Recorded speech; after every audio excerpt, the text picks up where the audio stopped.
90 Days, 90 reason number 42, written by Jedediah Purdy. Jedediah Purdy is author of a trilogy of books on American political culture and most recently, A Tolerable Anarchy. He grew up in central Appalachia, slightly outside the coal fields. He teaches environmental and constitutional law at Duke and is one of 10,000 or so people who sometimes think that together they carried North Carolina for Obama in 2008.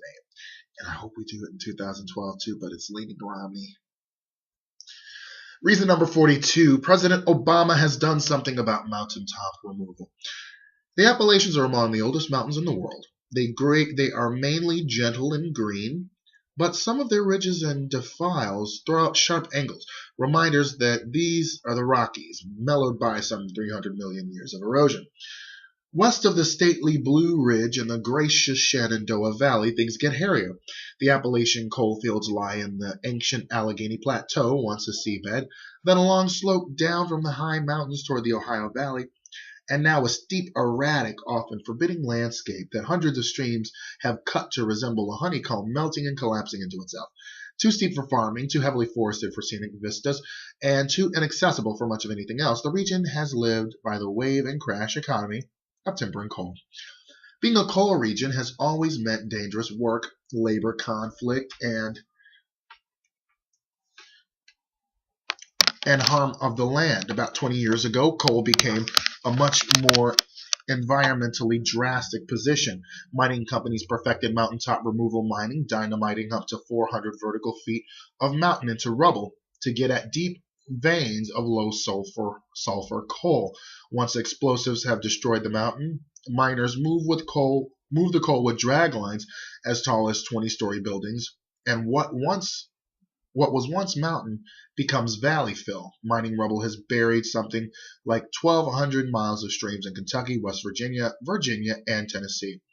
One satellite imagining study judged that the mountaintop removal has labeled over 500 peaks across Appalachia and disturbed more than 1 million acres of land. There are good arguments that mountaintop removal should be illegal under the Clean Water Act and the federal law that regulates strip mining. Federal judges in West Virginia ruled it illegal in a wave of court challenges stretching back to almost 15 years. But conservative judges on appeals courts reversed these decisions and kept mountaintop removal lawful. That meant it had to be regulated under environmental laws like any other mining. The George W. Bush administration gave mountaintop removal a free pass for 8 years. As that administration closed up shop, it was preparing regulations that would have all but ensued quick approval for new mines. As President Obama came into office, his Environmental Protection Agency announced that it would take a more closer look at the environmental and human health effects of mountaintop removal. The Obama administration eventually approved one of the biggest proposed mines, but only after cutting the mileage of buried streams in half. Then, in 2011, Obama's EPA reversed the Bush administration's 2007 approval of a huge operation slated to mine nearly 2,300 acres of southern Virginia, West Virginia, and bury 7 miles of streams. The decision was a very unusual one of a power under the Clean Water Act to pull a previous approval in order to avoid unacceptable environmental and health effects.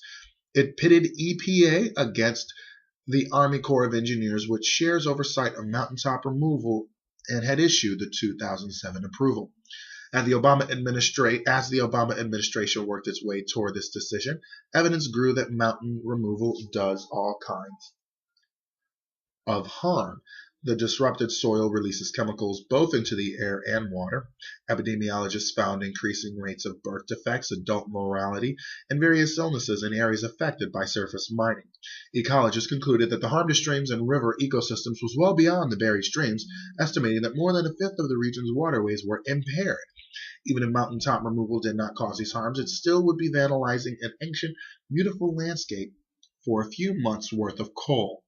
The Romney campaign has all but promised to renew Bush's embrace of mountaintop removal. On August 14th, Romney told Ohio miners that the president is waging a war on coal. War on coal has become a touchstone phrase of the coal industry's political allies, a signal that they will give the industry what it takes or what it wants if they take power.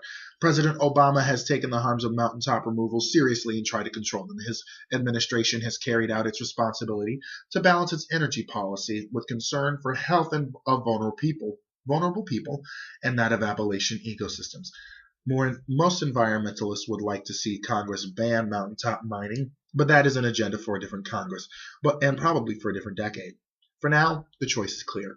The Obama administration recognizes the harm mountaintop removal does and works to control it.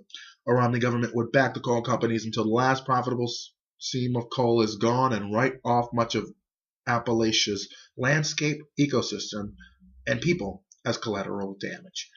Jedediah Purdy, Carrboro, North Carolina, reason number 42.